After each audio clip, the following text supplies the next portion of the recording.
Muito bem, vamos dar continuidade aqui no nosso módulo 1, falando agora sobre. Vamos discutir, vamos debater um pouco, né, do porquê da computação na nuvem, como é que ela surgiu, para que ela serve, qual é a diferença, né, de computação na nuvem para uma computação usual dentro da nossa empresa. Bom, primeiramente, quando você quer acender a luz aqui de cima da sua casa, da sua sala, do seu escritório, você simplesmente quer que funcione, né? Você simplesmente precisa que a energia elétrica aconteça, ela acenda, né? Ilumine o ambiente.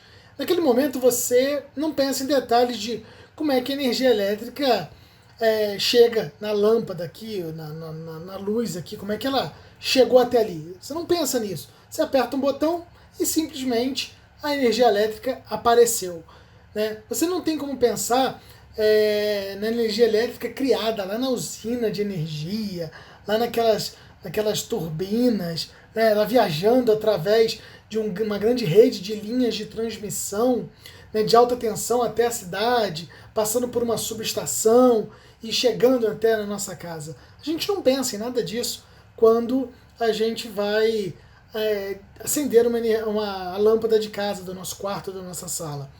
Bom, o processo, né, de acender a luz está oculto por trás de simples ato de acionar o interruptor. E nesse ponto, a energia se torna uma empresa de serviços, né, com vários benefícios. Aqui em São Paulo, a gente tem a Enel, a antiga Eletropaulo. No Rio tinha a Light, né, quando eu morei no Rio de Janeiro, era a Light. Cada estado tem a sua empresa de prestação de serviços de energia elétrica. Então, primeiro, você paga apenas pela energia e você quer que ela esteja lá, né? E ao comprar uma lâmpada, você não paga antecipadamente para o seu fornecedor de energia elétrica, né, por quanto tempo você vai usar aquela lâmpada. Em vez disso, você paga pela quantidade de energia elétrica, de eletricidade, que realmente você vai usar no momento de acender a luz e apagar a luz. Né? Segunda coisa, que você não se preocupa em como ou quando as usinas de energia utilizam né, de tecnologia mais recente, mais top, para te prover luz. E finalmente você não precisa gerenciar o dimensionamento da energia elétrica. Por exemplo, à medida que as pessoas se mudam para uma cidade, você pode ter certeza de que a sua energia vai permanecer acesa. Então você se muda de um lugar para outro, as pessoas se mudam, você chega na localidade e você quer a energia lá disponível para você. Como um profissional de tecnologia, seria bom, né, se esses mesmos benefícios estivessem disponíveis ao desenvolver ou implementar um aplicativo, né, para a empresa ou até na sua casa. E o armazenamento de dados, a transmissão de vídeo ou até a hospedagem de um site exigem o gerenciamento, né, de hardware e de software para que o aplicativo esteja disponível. E esse gerenciamento é um obstáculo desnecessário, né, para entregar o aplicativo para os usuários. Então, felizmente, existe a computação na nuvem para nos ajudar. E a cloud computing, né, o termo em inglês para computação na nuvem, é a prestação dos serviços de computação, usando servidores, armazenamento, banco de dados, redes, softwares, análises, inteligências e muito mais. A empresa que fornece esses serviços ela é chamada de provedor de nuvem. E alguns exemplos de fornecedores são a própria Microsoft, com o Microsoft Azure, a Amazon, que usa a Amazon Web Services ou a AWS, ou o Google, que utiliza o Google Cloud Platform, que é o GCP. E o provedor de nuvem ele é responsável, ele que cuide lá do hardware físico necessário para executar o seu trabalho e além de mantê-lo atualizado, disponível para você. Cada empresa ela é única e tem necessidades diferentes, seja a Amazon, seja o Google, seja a própria Microsoft. E para atender a essas necessidades, os provedores de computação em nuvem eles oferecem uma ampla gama de serviços, né, que normalmente esses serviços incluem, primeiro, poder de computação, como servidores Linux, servidores Windows, ou aplicativos de web, né, para desenvolver web services. Segundo, armazenamento, que são como arquivos ou banco de dados. Depois, né, em terceiro, a rede, né, como conexões seguras entre o provedor de nuvem e a empresa.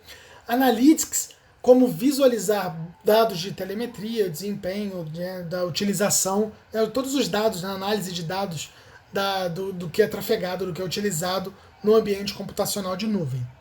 Bom, falando sobre serviços de computação em nuvem, o objetivo da computação em nuvem é tornar a administração de uma empresa mais fácil e eficiente, seja uma pequena empresa, iniciante, pequenininha, ou uma grande corporação.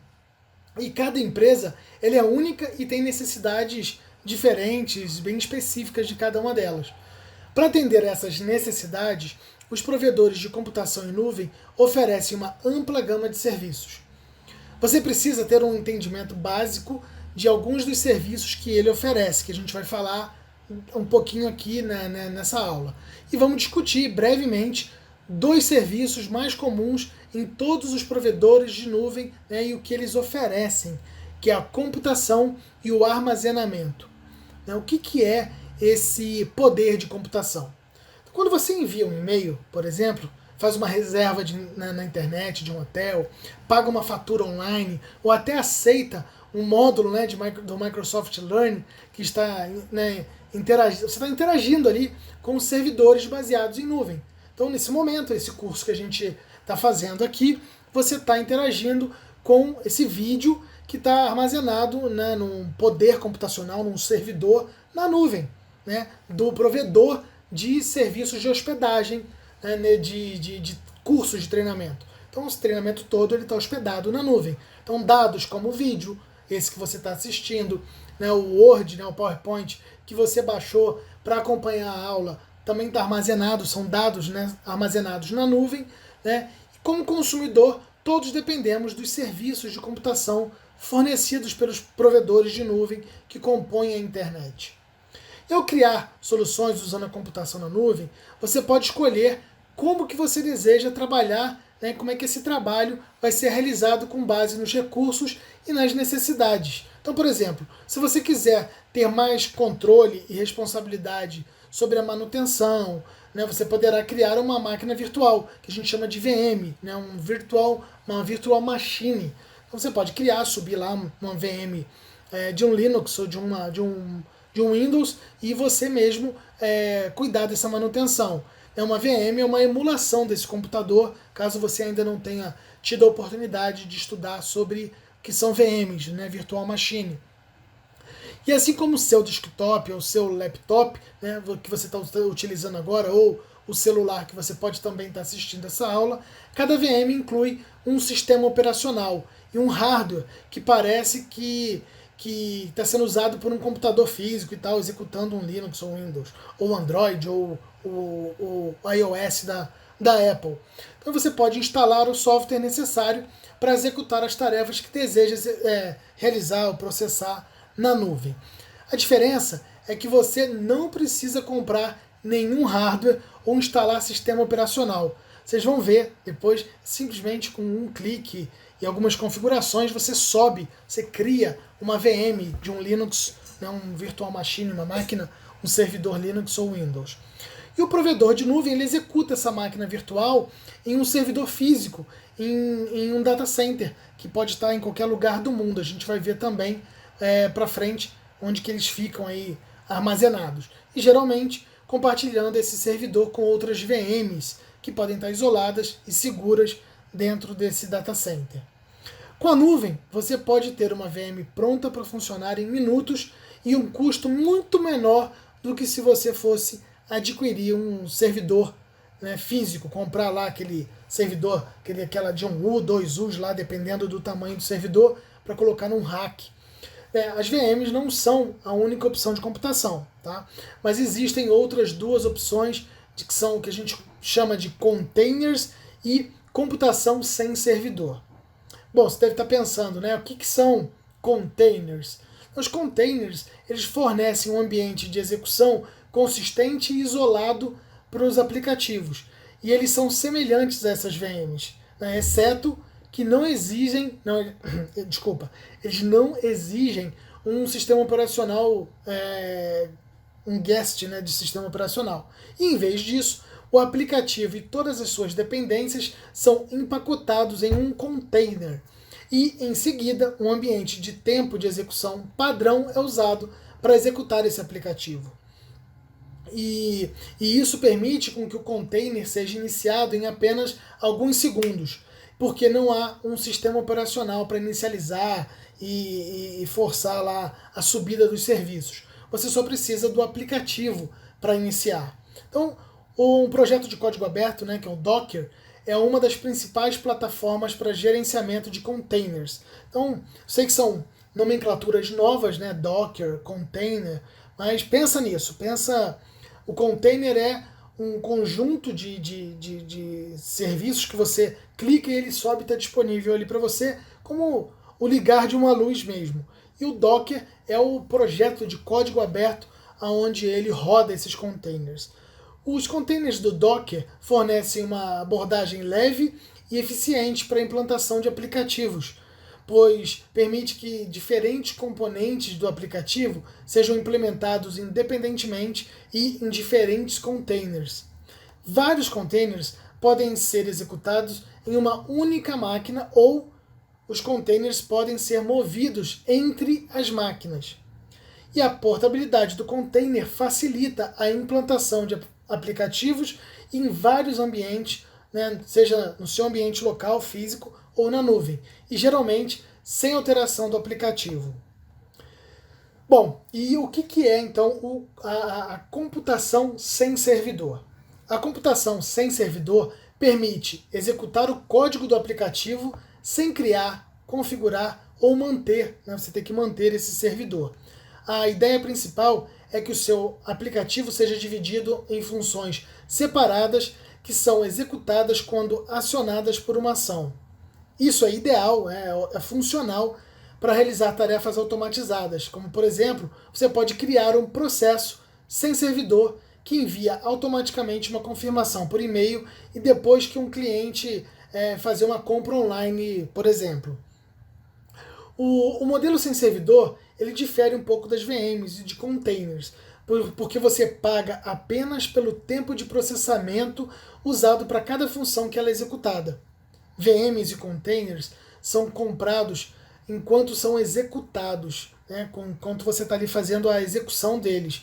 E mesmo que os aplicativos neles estejam ociosos, você precisa pagar por eles, no caso da VM e do container.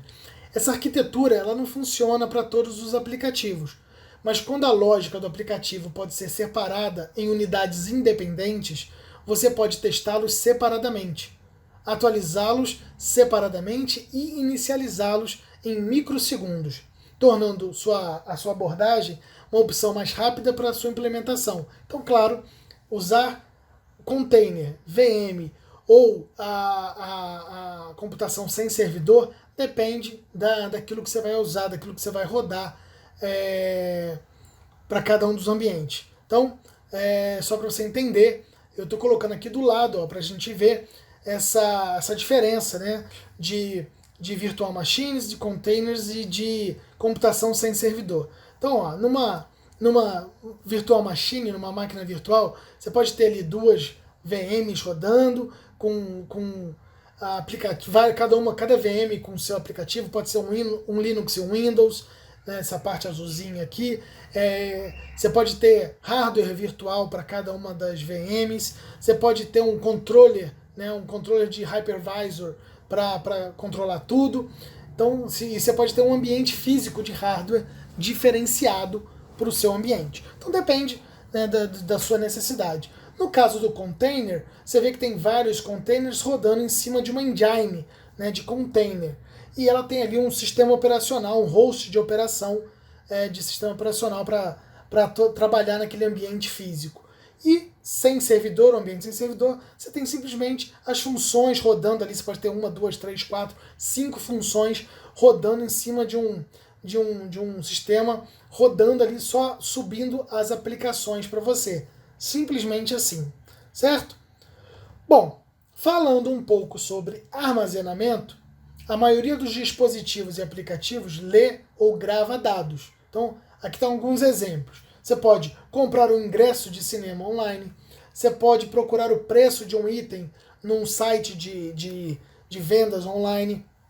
Você pode armazenar tirando fotos ou fazendo um vídeo, enviando um e-mail ou saindo de um servidor de correio de voz, né? Então, tem ali várias formas de você armazenar os seus dados.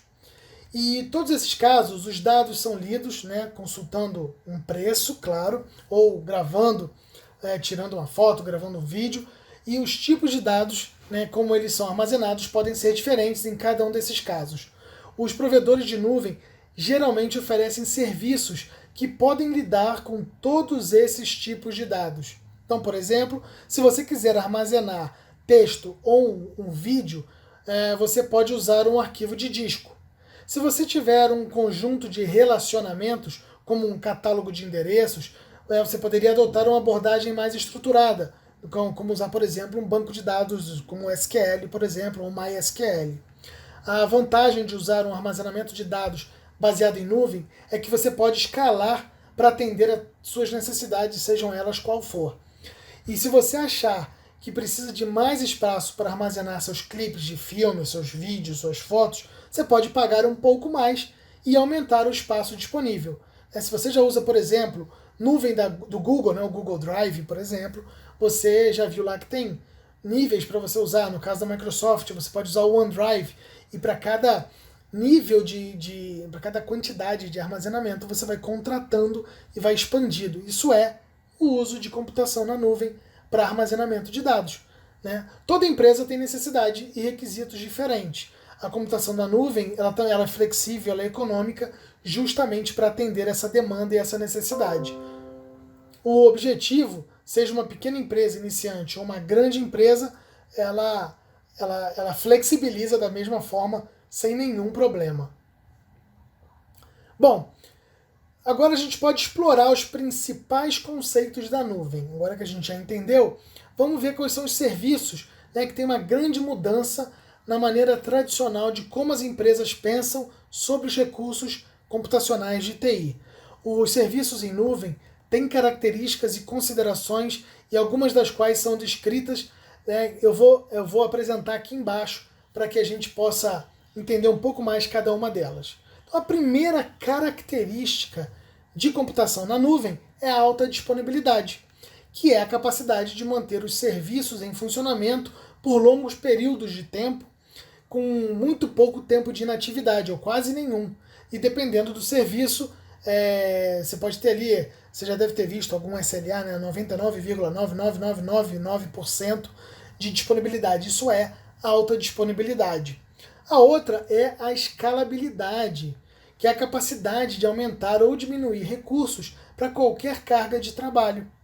E você pode adicionar recursos adicionais para atender a uma carga de trabalho, né, que a gente chama de expansão, ou adicionar recursos adicionais para gerenciar um aumento de demanda de recursos existentes, também que a gente pode chamar de uma expansão de aplicativos.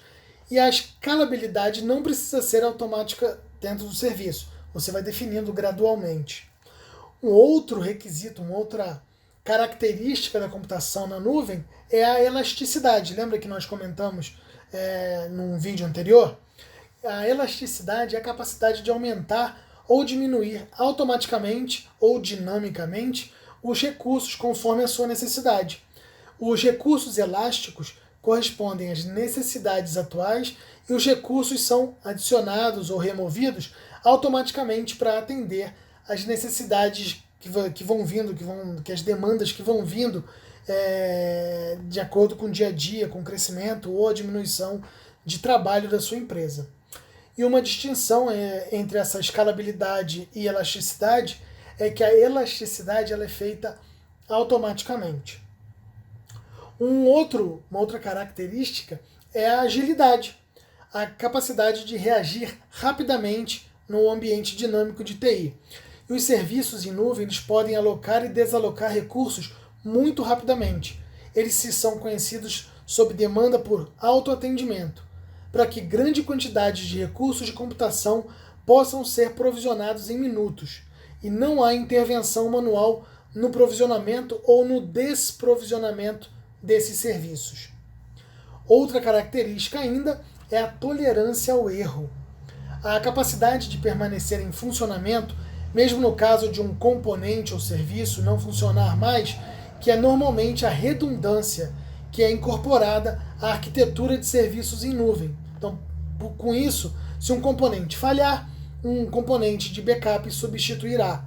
E disse que esse tipo de serviço é a tolerância a falhas, certo? Bom, um outro é a recuperação de desastres, que é a capacidade de se recuperar de um evento que desativou um serviço na nuvem. A recuperação de desastre dos serviços de nuvem, eles podem ocorrer muito rapidamente, com a automação e os serviços disponíveis para o seu uso. Um outro é o alcance global. O que é esse alcance global? É alcançar públicos-alvos em todo o mundo. Os serviços em nuvem, eles podem estar presentes em várias regiões do mundo, as quais você ou o seu cliente podem acessar, oferecendo presenças nessas regiões, mesmo que você não tenha nenhuma infraestrutura nessa região. Então aqui a gente abre um parênteses até para o próximo item, que é a latência. Imagina que você está rodando um serviço para um cliente seu que está nos Estados Unidos, está na Europa. Você não precisa alocar aquele serviço específico numa nuvem da Microsoft Azure aqui no Brasil. Você pode alocar lá, na Europa. A gente vai ver aqui na prática, na hora de você alocar, você aloca uma VM, por exemplo, lá numa nuvem da Azure na Europa. Então isso diminui muito a intercorrência de transferência de dados, né? Você diminui a latência, enfim, e isso ajuda bastante. A gente vai ver isso na prática mais para frente. Falando então desses recursos de latência do cliente, se um cliente está enfrentando lentidão, né, com um serviço de nuvem específico, eles dizem que estão tendo alguma latência na transmissão de dados, na transferência de dados.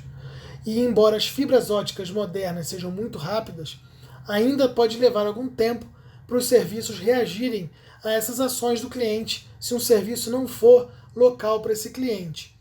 E os serviços em nuvem, ele tem essa capacidade de implementar recursos em data centers em todo o mundo, como eu disse agora há pouco, e o que soluciona qualquer problema de latência para o cliente. Uma outra característica são as considerações preditivas de custo. É a capacidade dos usuários preverem os custos que incorrem para o serviço em nuvem específico. E os custos de serviços individuais são disponibilizados e são fornecidos como ferramentas para permitir prever os custos em que o serviço vai incorrer. E você também pode executar análises com base no crescimento futuro. Então, o que eu quero dizer com isso? Em consideração a custo, se você não tiver, por exemplo, nenhuma questão da LGPD aqui na Lei Geral de Proteção de Dados no Brasil, né, ou GDPR lá na Europa, você pode, se você for obrigado a colocar os dados do cliente numa nuvem no Brasil, você pode alocar a nuvem da Azure aqui no Brasil e garantir que os dados não saíram do Brasil, enfim, garantir a LGPD. Mas se isso não for um problema, você pode alocar em outras posições do mundo. Mais uma característica, né, de nuvem, ela são os requisitos e considerações de habilidades técnicas. Né? Os serviços em nuvem eles podem fornecer e gerenciar hardware e software para cargas de trabalhos muito específicas. A instalação de uma carga de trabalho com serviços em nuvem exige menos recursos técnicos do que as equipes de TI para criar e manter uma infraestrutura física e lidar com a mesma carga de trabalho. Um usuário ele pode ser um especialista num aplicativo que deseja executar e sem exigir que ele tenha habilidades para criar e manter a infraestrutura de hardware e de software para garantir aquela aplicação. Outra característica interessante é a produtividade aumentada. Os data centers no local normalmente exigem muita configuração de hardware. Imagina se você tem na sua empresa um data center, você já deve ter ideia do que eu estou falando em relação a manter o data center, né? Energia elétrica, manutenção, limpeza e aplicação de patches de software e outras tarefas do gerenciamento de TI que demandam, né, vários recursos de TI. A computação em nuvem ele elimina a necessidade de muitas dessas tarefas e dessas atividades. Isso permite com que as equipes de TI gastem tempo ou invistam tempo considerando-se em alcançar os objetivos necessários, seja comerciais ou técnicos, mais importantes para o negócio da sua empresa. E por fim, segurança. Os provedores de nuvem eles oferecem um amplo conjunto de políticas, tecnologias, controles e habilidades tecnológicas que são especializadas para fornecer uma melhor segurança do ambiente que a maioria das organizações pode alcançar. O resultado é uma segurança reforçada e que ajuda a proteger os dados, aplicativos e as informações e as infraestruturas necessárias contra as ameaças da internet. Bom, falando um pouco sobre discutir as economias de escala, esse é um conceito de economia de escala que é a capacidade de reduzir custos e obter eficiência ao operar em uma escala maior em comparação com operar em uma escala menor. Provedores de nuvem como Microsoft, Google ou a Amazon são grandes empresas e podem aproveitar os benefícios de economias de escala e depois repassá-los para os clientes finais. E isso é aparente para todos os clientes, de várias maneiras. Uma das quais é a capacidade de adquirir hardware a um custo muito menor do que um único usuário ou empresa menor se tivesse que comprar. Então, quando a Microsoft, o Google ou a Amazon precisam crescer os data centers dele porque as demandas de nuvem estão crescendo, eles conseguem comprar isso a valores que nós, empresas menores, nunca conseguiria comprar dos fabricantes.